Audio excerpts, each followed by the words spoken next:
Down the Dark Lane, 3 Thrillers from the Motel, by Ned DeHaan, the audiobook, made available on BlackBoxOnlineRadio. Please consider supporting this channel at BuyMeACoffee.com. BuyMeACoffee.com/BlackBoxNed88 allows you to make a donation or contribution to help support the show, and anybody who makes a donation will get a shout-out on Zodiac Monday. There's a link in the description box. And hello everyone, this is Ned DeHaan from BlackBoxOnlineRadio here, and I just want to thank you for clicking on this link for the audiobook for Down the Dark Lane. In the section that you're about to hear, you'll hear the first part of the story Green Green Charlie.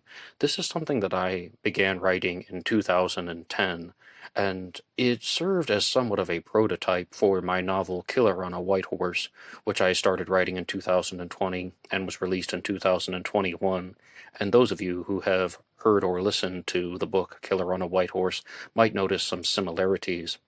And if you haven't heard that one yet, I have an audiobook and playlist for Killer on a White Horse here on YouTube that you can listen to 100% for free, and you can always hit the like button and subscribe. And for now, here is the second story in Down the Dark Lane, Green Green Charlie. October 1st, 2010. Chapter 1. I Am Charlie. You don't have to be a mechanical engineer, or even an expert on cars, to comprehend the experience of a flat tire. The sound and feel of a blowout makes the car rattle and shake, but more importantly, it makes the mind want to jump forth from the skull and boil on the asphalt. I was just trying to make a simple drive out to the beach and get one day of relaxation in before I have to go with Jesse to a stupid Arctic anthropology conference out in Wisconsin. The sound of the tire busting made me wonder as to why I had chosen to spend my free day driving when I would be spending the entirety of the next day driving. Well, I will be complaining about it to Jesse. Jesse is my best friend, and he worked hard writing about the benefits and salary scales of custodians on Baffin Island in Canada. It sounded like a joke, but somebody found it more interesting than me, and somehow some group of people thought that they should publish it in the Journal of Arctic Anthropology. Even if you didn't know anything else about Jesse, he is an expert on janitors near the Arctic Circle. But I was not focused on my best friend, the clean-minded anthropologist. I was more focused on controlling my 1994 Volvo 240DL as it came to a stop on the side of a Maryland road. Just your luck, Charlie, I said to myself. My name is not really Charles, it's Norman Charles Roberts, so technically my name is Charles, but it's not my first name.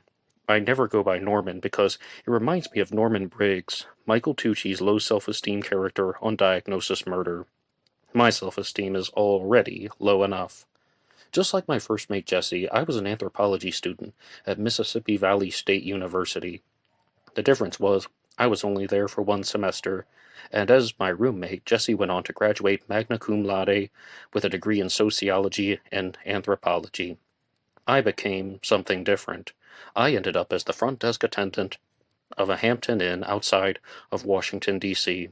At least it had 401k and it was out of Mississippi. I really hated the state of Mississippi, so one day I got in my Volvo and drove north. I drove as far as I could afford with the gas prices, and somehow I ended up in the Washington area. It took 3 days for me to get the job at the Hampton Inn, and I've been working the front desk there for 3.5 years. Although my job was simple and did not pay well, it was a step up from my situation in Mississippi. But anyway, that was not the most pressing thing on my mind.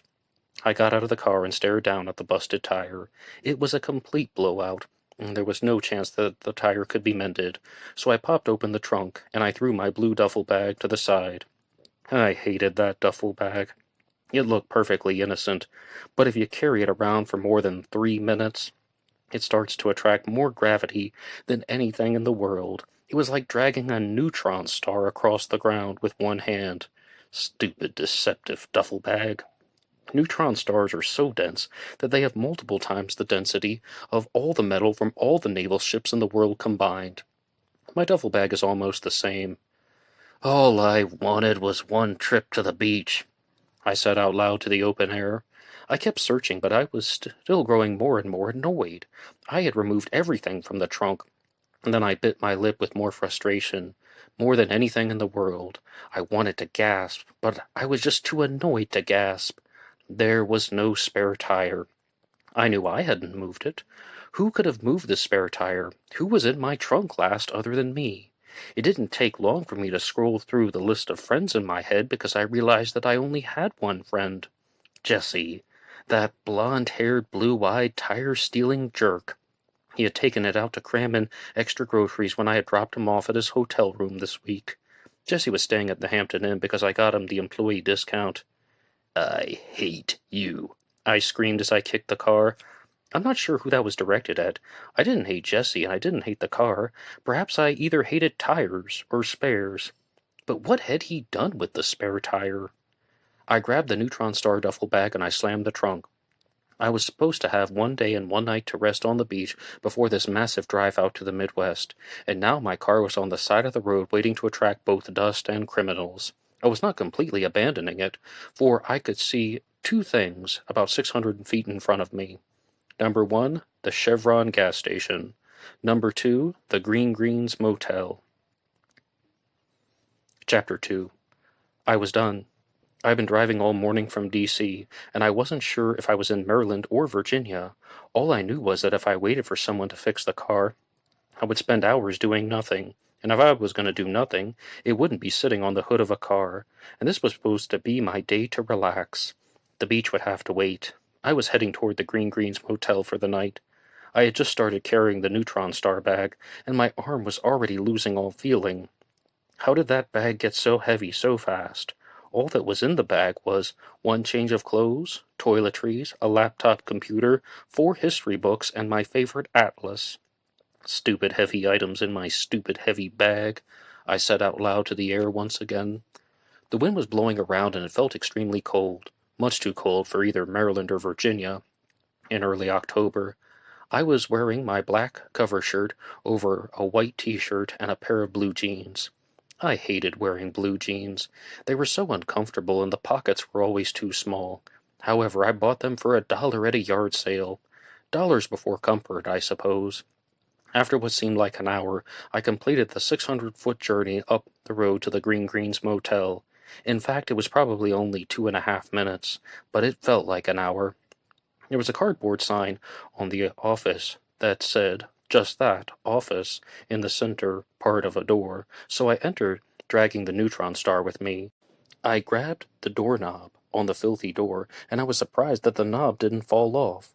I could only wonder where all the stains on the motel door had come from. I stepped inside the tiny office and covered my nose. The odor was already killing my nostrils.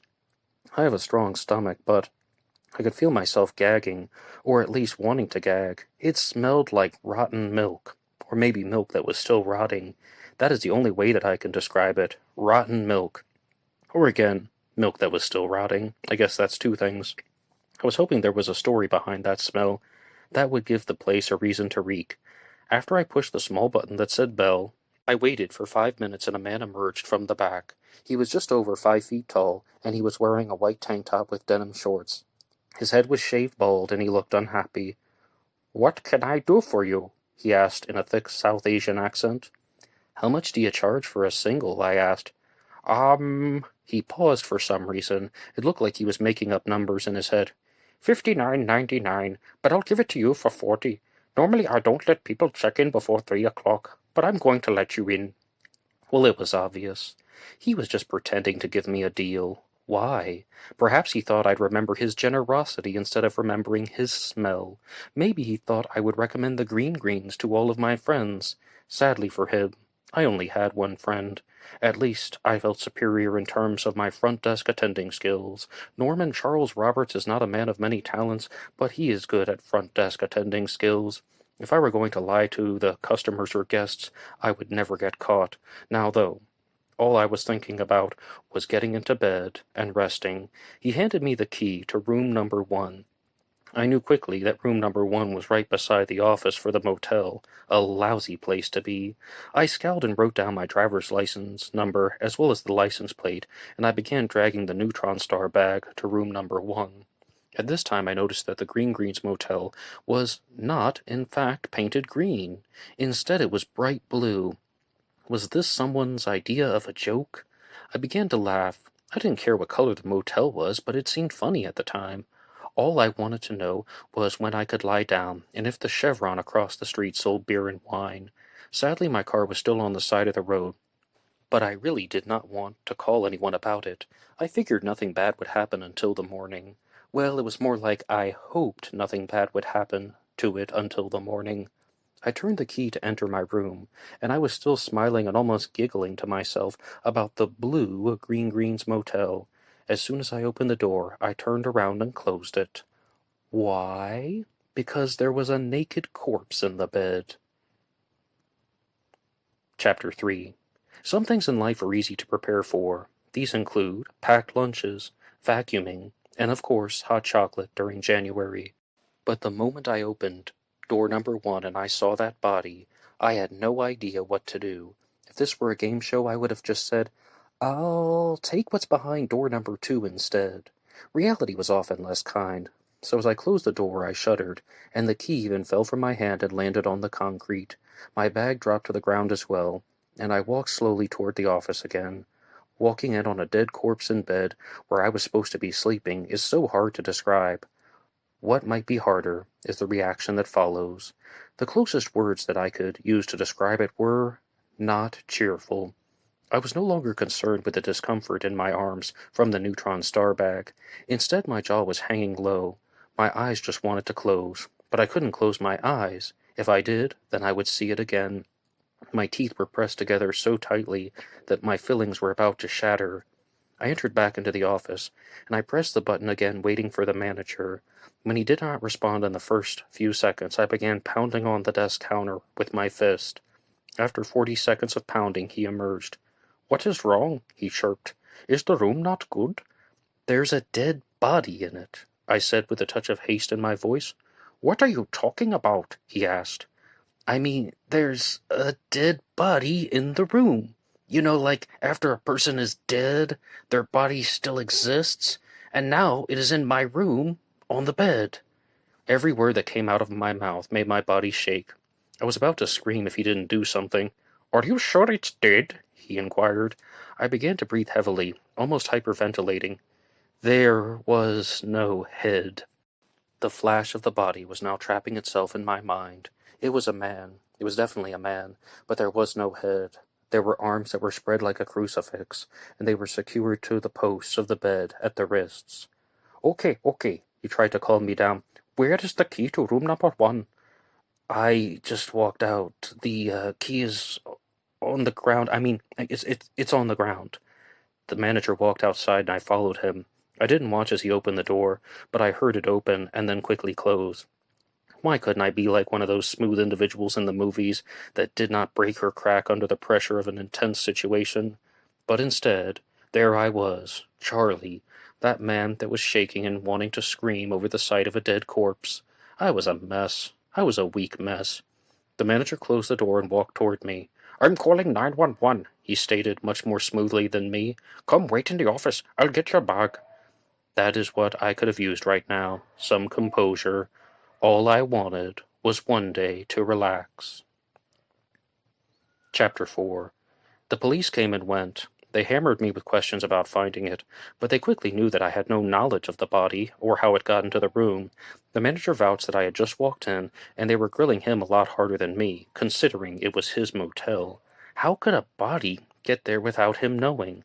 The manager's statement was that the room had not been rented for a week, so that was the reason why a maid had not been in there to check for the last 2 days. But the police were claiming that there were no signs of forced entry.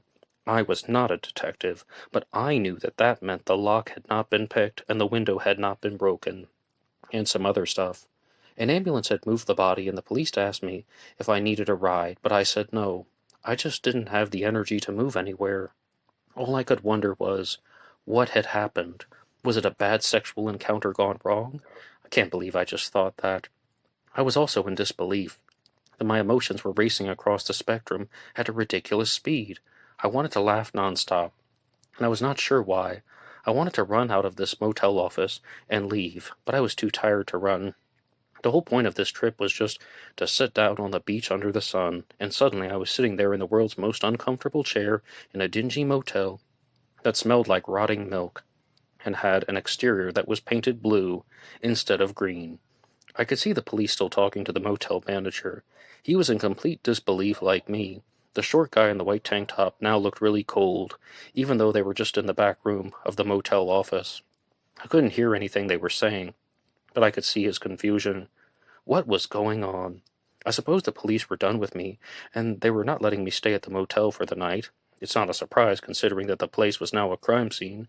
They were even using those fancy types of yellow tape with black letters that you see in the movies. They didn't want to talk to me anymore, so I stood up and I walked toward the door.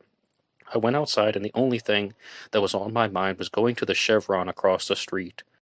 I still prayed that they sold beer and wine. I could not get over the feeling that there was an answer to this. There was a reason why that person had just been left there. If I had just downed the entire night in a bottle of wine, perhaps I would wake up and I wouldn't have to think about it anymore. Perhaps this never would have happened. Nice, realistic plan, Charlie, I complained to myself once again. I just kept walking across the small highway in whatever state I was in, and I walked inside. The chevron from the outside was all white. The chevron logo was not on a big sign, but considering that there were only 2 buildings on this stretch of the highway for miles, beyond miles actually, the tiny poster that read Chevron must have been sufficient. The inside of the Chevron was not like what I was used to. There were 3 bar stools at the counter near the cash register, which was to my left, and there was also a menu posted above, and a coffee machine. The counter was made of some type of hardwood, and it looked like it had been varnished once during the late 1980s. The place was littered with poorly stocked shelves containing junk food and accessories for cars, such as steering wheel covers and floor mats. Also, there was a woman working at the cash register. I'm not sure if woman was the best description of her. It was more like an angel had just walked down from heaven's staircase for some reason and was now standing in front of me. It was as if I had walked across the street with the worst feeling in the world, and now I was standing before a perfect creation of perfection in a perfect white t-shirt. She looked over at me, because she could tell I was staring. "Hello," she said. "Hi," I coughed out in a wheezy fashion. I wanted to walk away before I did something really embarrassing, like say one more word. The line of fridge doors was along the back, so I walked back there immediately and began scanning the alcohol. I wanted to drink more than ever, especially after I had acted so awkwardly in front of that beautiful woman. Her hair was a dark shade of blonde and her eyes were bright. I already forgot what color they were, but I think I liked them. Her figure was so womanly, perfectly defined, and her skin was pale. I was staring at all of the alcohol, but all that was on my mind was that smile on her face. I needed to get drunk and get drunk fast, so as I scanned the labels of beer and wine, I came across a bottle which read, Thunderbird. I'd never had it before, but I picked it up and I noticed that it was a citrus wine that was 17.5% alcohol volume. The bottle next to it posted a volume of only 4. For some reason that made me laugh, but I grabbed the Thunderbird and I headed off to the counter. "Wine?" the counter girl asked. I nodded. Yeah," I spat out. "Just this." "Wow, it's only 3 p.m., she smirked. Is that it?" I sounded shocked. "I thought it was like 8 at night." 3 is good. For some reason, since I had walked into room number 1, it had felt like hours. And it had been. I had arrived a little after noon to the Greens, so really everything had happened in just around 2 hours. Was that really possible? It felt like an eternity. The worst part was I had almost forgotten everything about the incident when I saw the woman, and now it all came back to me, like a striking bullet in my spine. "So are you from the South?" she asked me, as she was ringing up the Thunderbird. "How did you know?" I asked with all the seriousness in the world, forgetting that sometimes my Mississippi accent would slip out. She made a quick laugh. "That'll be $4.06, she stated. It was so hard to explain that my senses were really damaged and worn out from the last 2 hours. But she was so beautiful. She really was. People have a conception of the word beautiful in their minds, different things that they find attractive, and this woman had all of them in one. "I said, that'll be $4.06, she repeated. "Oh, Sorry, I apologized, and I was feeling the awkwardness, which I have, clouding over me like a constant gray anvil. I dropped a 5 on the counter. Just keep it, I muttered. Are you okay? She asked. I was about to leave, but then I stopped. She was so beautiful, and I just wanted to stay. Normally I don't act this way around people. Normally I don't talk to people at all unless they come to the front desk at the Hampton Inn. Then I realized something. Whoever opened this Chevron station put 3 bar stools there for people to sit on. So if I wanted to sit down and sit there and not leave, I could. This was the most exciting thing that I had learned in weeks. I sat down.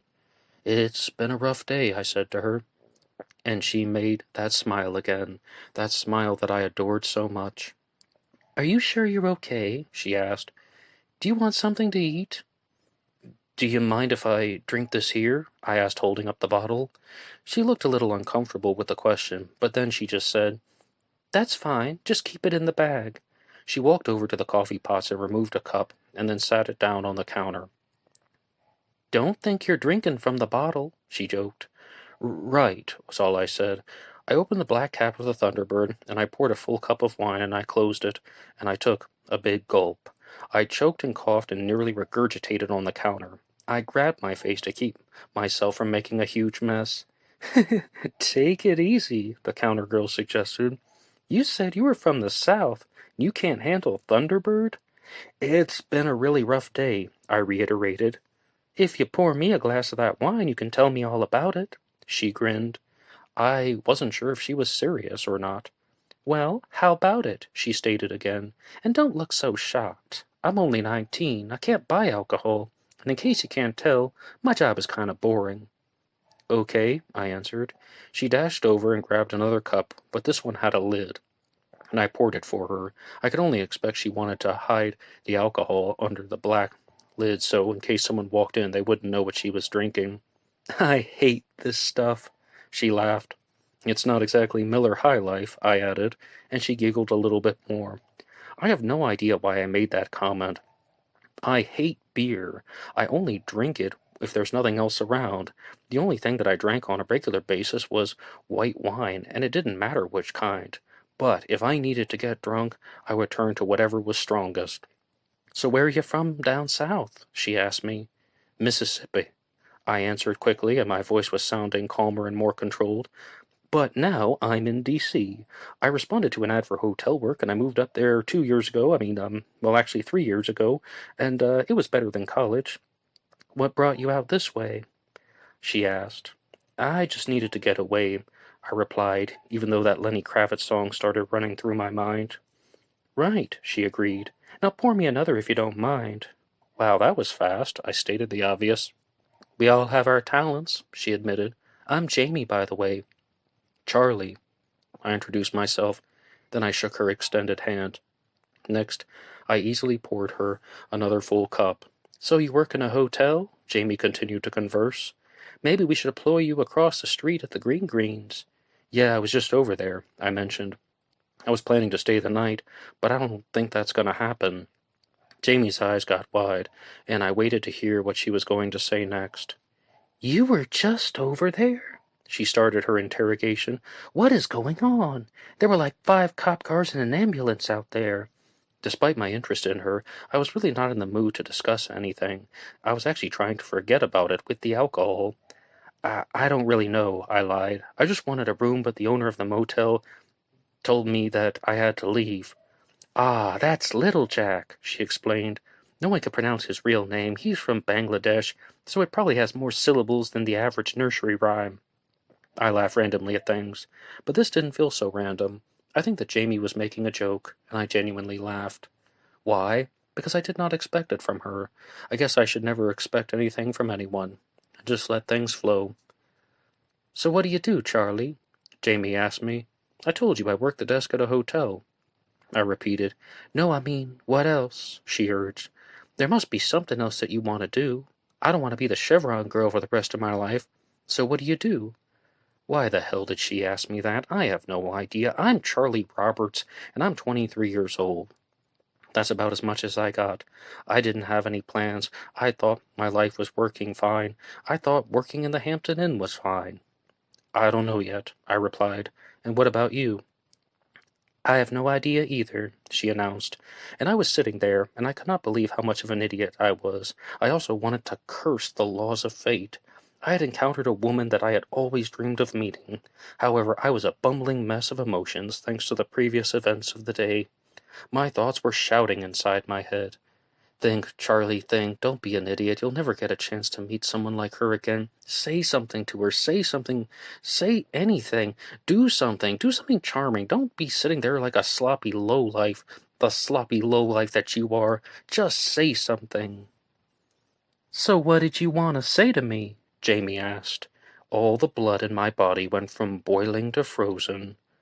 What do you mean? I said, but I knew her response already.